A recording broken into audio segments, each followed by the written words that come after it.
तर मंडळी, आज मी एक्सप्लेन करणार आहे एक इंडियन मल्याळम भाषेतील मिस्ट्री थ्रिलर ज्याचं नाव आहे किष्किंधा कांदम। ही मूवी अशा ठिकाणी शूट करण्यात आली आहे जिथे आजूबाजूला घनदाट जंगल आहे आणि तिथे मोठ्या प्रमाणात माकडे म्हणजे मंकीज राहतात। हे एक रिझर्व फॉरेस्ट आहे। मूवीचा कन्सेप्ट खूप इंटरेस्टिंग आहे। यात खूप ट्विस्ट आणि टर्न्स आहेत, त्यामुळे तुम्हाला पाहताना नक्कीच मजा येईल। त्यामुळे मूवी शेवटपर्यंत नक्की बघा। मूवीची सुरुवात होते अजय चंद्रन यांच्यापासून, जो अपर्णा नावाच्या मुलीशी कोर्ट मॅरेज करत असतो। त्याचवेळी त्याला पोलिसांचा फोन येतो। त्याला सांगितलं जातं की इलेक्शन येऊन ठेपले आहेत, त्यामुळे त्याच्या वडिलांची लायसन्स पिस्तूल पोलीस स्टेशनमध्ये जमा करावी लागेल। हा नोटीस आधीच पाठवण्यात आला होता, पण आज शेवटची तारीख होती। अजय उत्तर देतो की शक्यतो वडिलांना नोटीस मिळाली नसेल किंवा ते विसरले असतील। तो सांगतो की तो सध्या एका महत्वाच्या कामानिमित्त बाहेर आहे आणि संध्याकाळपर्यंत घरी पोहोचेल।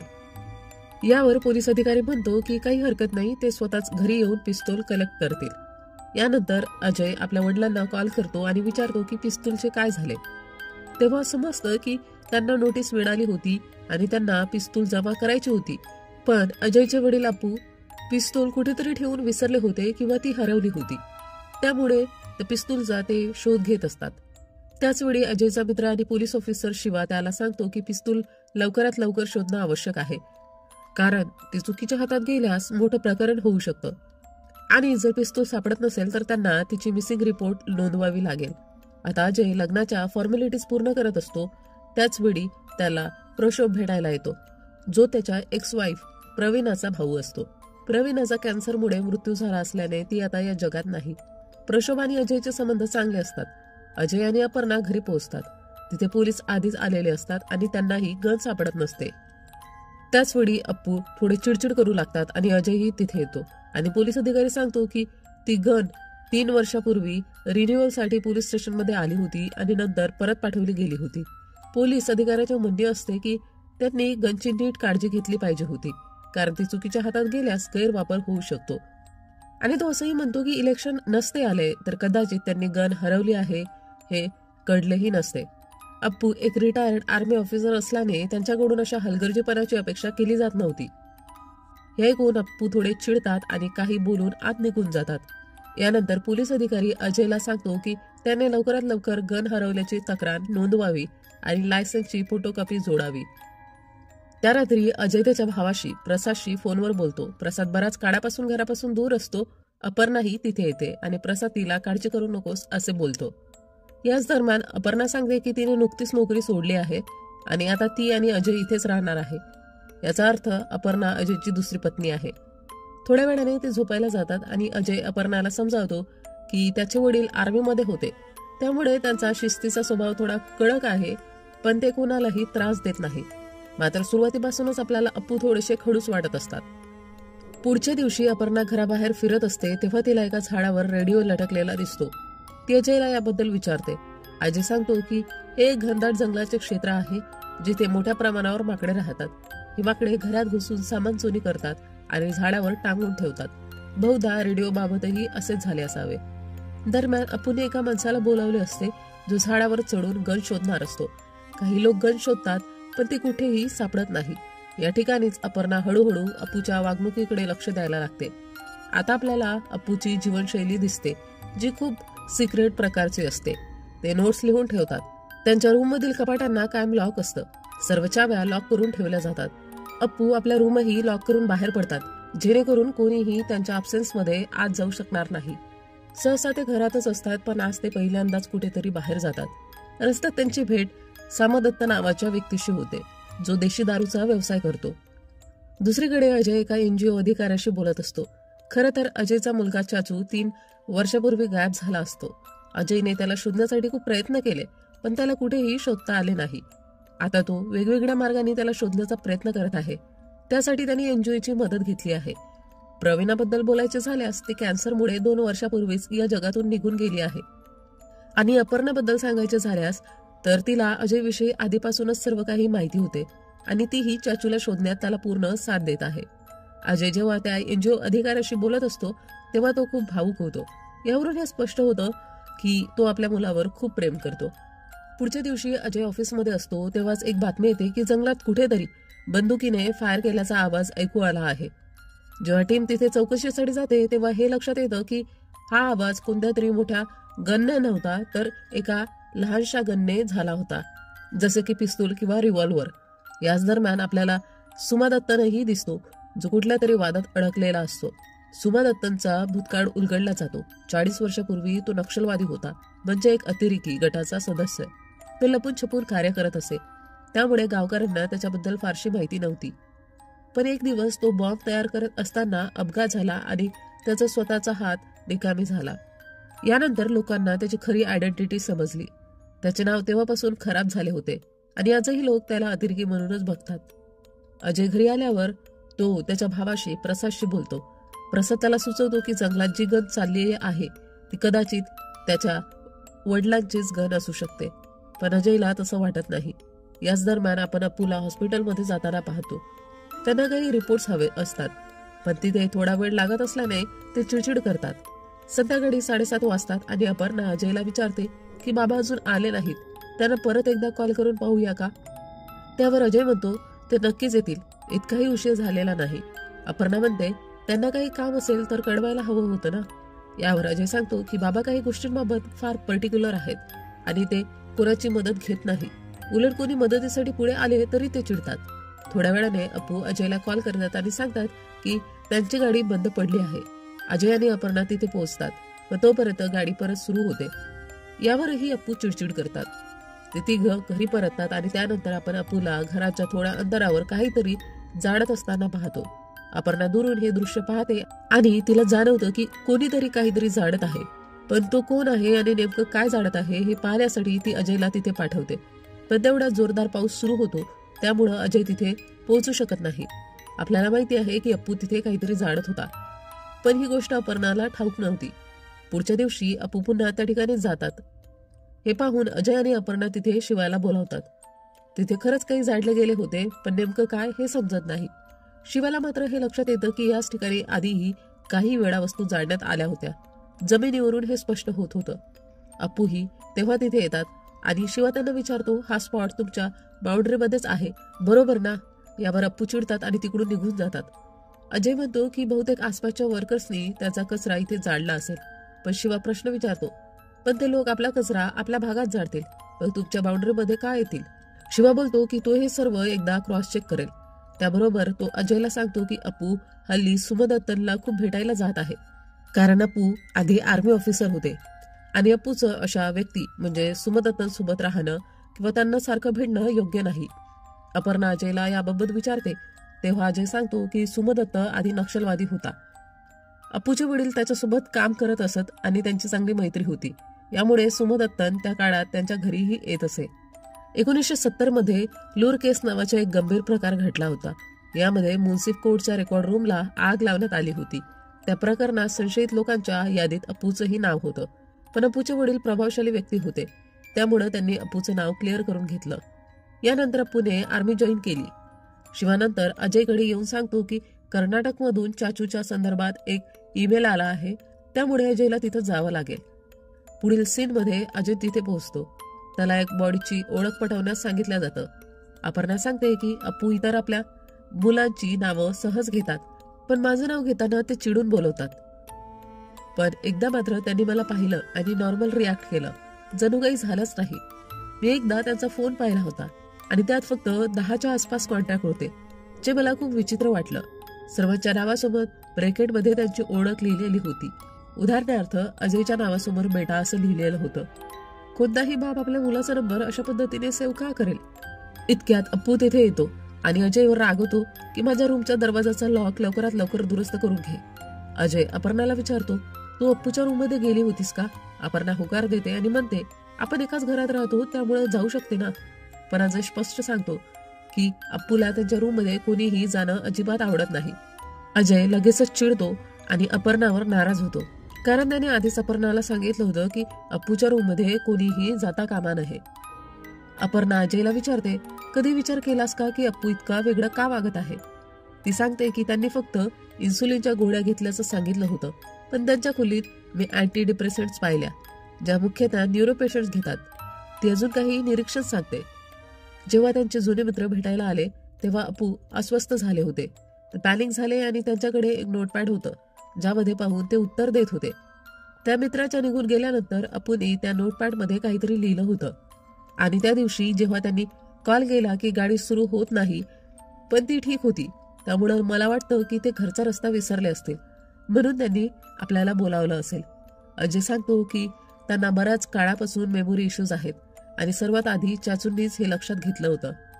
ते एक काम करताना दुसऱ्या कामात लक्ष घालायचे आणि पहिलं काम विसरून जायचे. वस्तू कुठे ठेवतात तेही विसरायचे. चाचूंनी त्यांच्याशी बोलण्याचा प्रयत्न केला पण अपू खूप चिडले. मग चाचूंनी त्यांच्या एका मित्राला बोलावलं. तो मित्र अप्पूशी थोडं बोलला आणि अजयला सांगितलं की अप्पूला मेमोरी लॉस प्रॉब्लेम आहे. ते त्यांच्या त्या मित्रालाही ओळखू शकले नाहीत.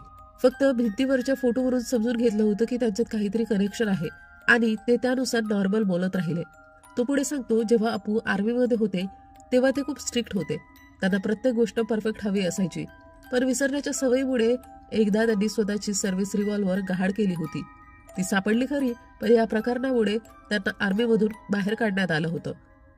त्यांना माहिती आहे की त्यांच्यासोबत काहीतरी चुकीचं होतंय पण ते स्वतःला अशा प्रकारे ठेवतात की कुणालाही त्याच्या परिस्थितीबद्दल कळू नये, नाहीतर लोक त्यांची थट्टा करतील. त्यांना स्वतःची प्रतिष्ठा खराब होऊ द्यायची नव्हती म्हणून ते हे सगळं लपवत होते. याच दरम्यान अपर्णा चाचूंच्या जुन्या रेकॉर्डिंग्स पाहत असते. ती अजयला विचारते चाचू आणि अप्पूचं नातं कसं होतं. अजय सांगतो की जेव्हा प्रवीणाला कॅन्सर डायग्नोज झाला तेव्हा अजय हॉस्पिटलमध्ये तिला न्यायला नेहमी जात होता. चाचू त्या काळात अप्पू सोबतच राहत असे आणि अप्पू चाचू सोबत खूप जास्त स्ट्रिक्ट असायचे.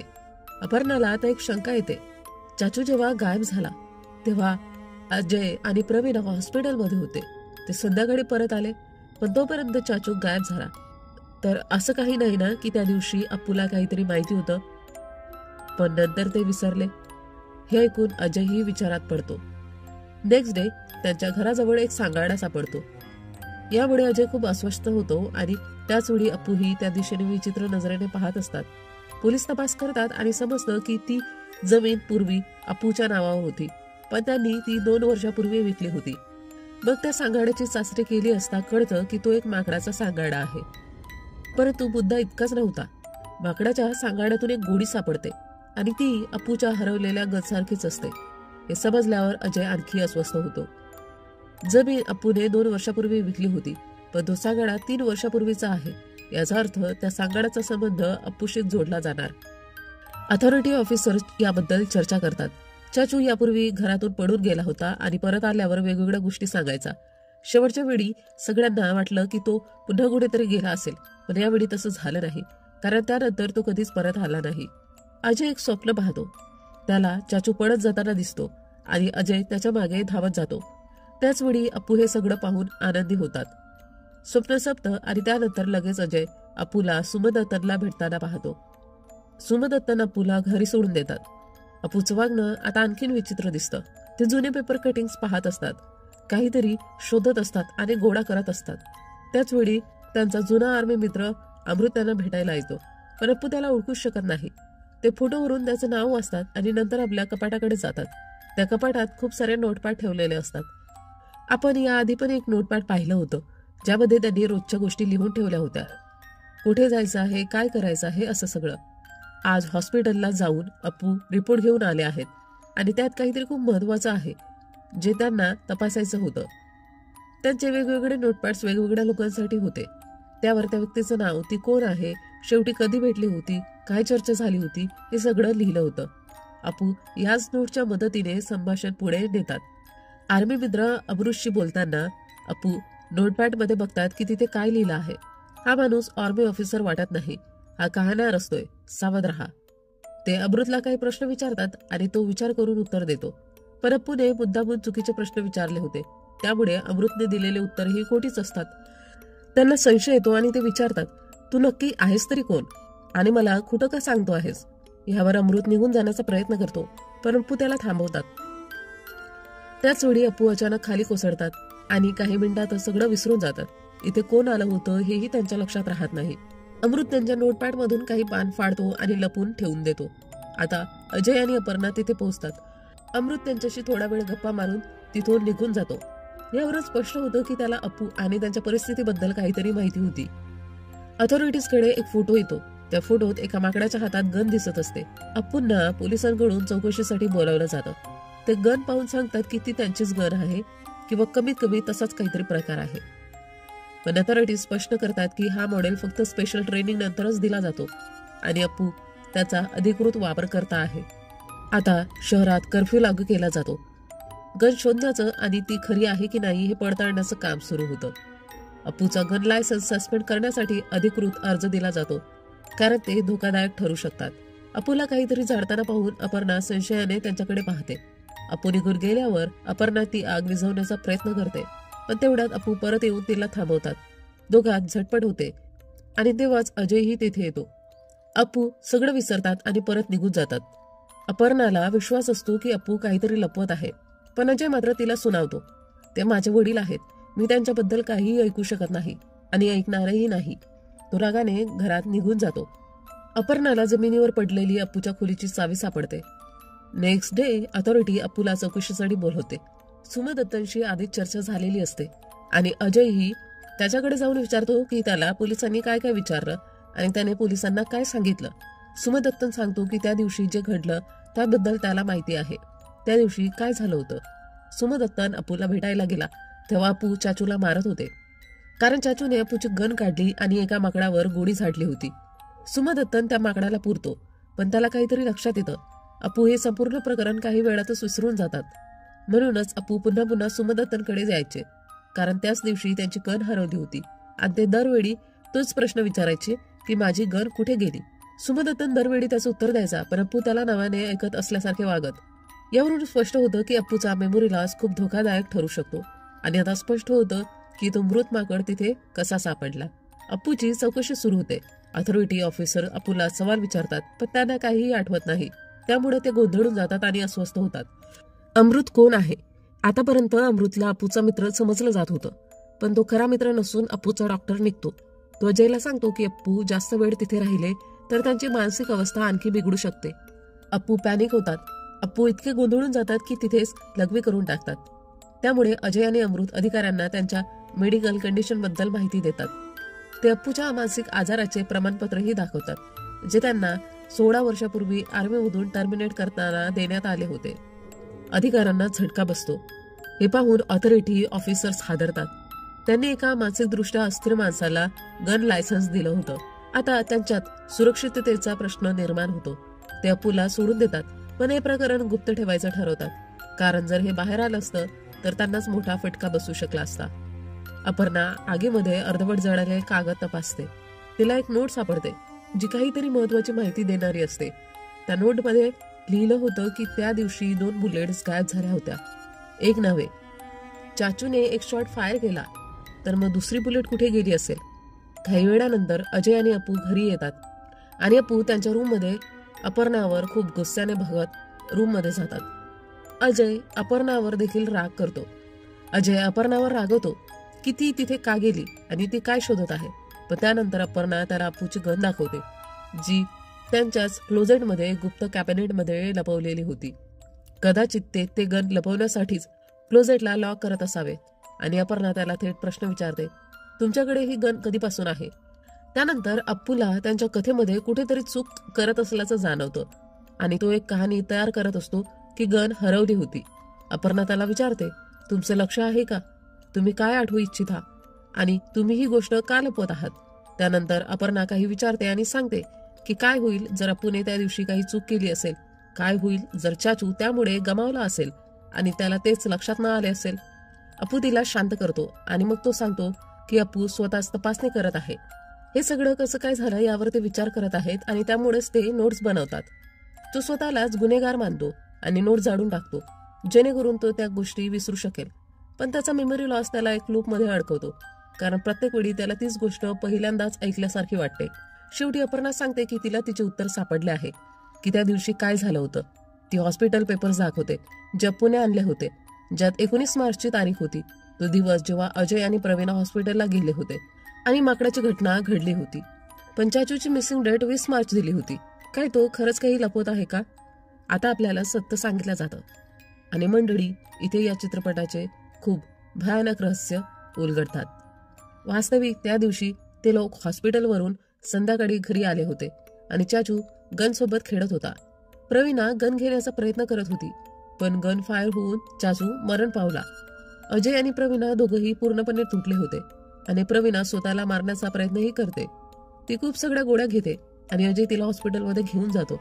जेव्हा तो परत येतो तेव्हा तो पाहतो की अपूने सगळं स्वच्छ केलं होतं आणि त्याला समजतं की अपूने त्याच्या चुकीला मान्य केलं होतं. सर्व काही ठिकाणावर लावून तो परत विसरून गेला होता की बॉडी कुठे दफन केली आहे. आता काही महिने गेल्यानंतर प्रवीणाची स्थिती कॅन्सरमुळे खूप जास्त खराब होते. तसंच ती दुःखी पण असते. दुसरीकडे अजय पाहतो की अप्पू नोट जाळत आहे. तो त्याच्याकडे जातो आणि त्यांच्याशी बोलतो, कारण त्याला माहिती आहे की त्या दिवशी नेमकं काय घडलं होतं आणि कदाचित त्यातल्या एकाने काही केलं असेल. पण ते हे सर्व विसरून जातील आणि हे सत्य कधीही बाहेर येणार नाही, कारण सत्य बाहेर आल्यानंतर प्रवीणावर आणखी संकट येतील ज्याला ती सहन करू शकत नव्हती. खरं तर इंटरेस्टिंग गोष्ट म्हणजे चाचूला आधीच या आजाराबद्दल कळलं होतं, कारण त्याच्या आजोबांना जे काही करायचं असतं ते करताच ते विसरून जातात. म्हणूनच तो वारंवार त्यांचे घर काढून खेळत होता. या कारणामुळे हे सर्व घडलं होतं. याचा अर्थ असा की यात कोणाची चूक नव्हती, पण शेवटी सर्वजण स्वतःला दोष देत होते की आपल्यामुळं घडलं, आपण याला थांबू शकत होतो असं सर्वांना वाटत असतं. आता वर्तमान काळात अजय म्हणतो की त्याने सर्व काही मिटवले आहे आणि तीच गोष्ट पुन्हा पुन्हा घडत आहे, ज्यामध्ये तो एक अशी गोष्ट जगत आहे जी चाचूला सर्वत्र शोधत आहे. मूलतः तो आपल्याच वेदना आणि अपराध भावना लपवण्यासाठी हा सारा धाडस करत असतो. पण तो अप्पूशी काहीच विचारणा करत नाही. तो बराच काळ त्यांना त्या लूपमध्ये अडकलेले पाहत आहे आणि स्वतः देखील अनेक वर्ष एक खोटे जीवन जगत आहे, जे आता अपर्णाही मान्य करते. आता चित्रपटाच्या अंतिम दृश्यात ते दोघं आणि दुसरे शोधक नागपूरला चाचूला शोधण्यासाठी जातात. याचा अर्थ अपर्णा तिच्या कुटुंबासाठी हे खोटं जीवन जगण्यास तयार होते, जेणेकरून कोणालाही अपराधाची भावना येऊ नये. आणि यासोबतच किष्किंधा कांधम या चित्रपटाची सांगता होते.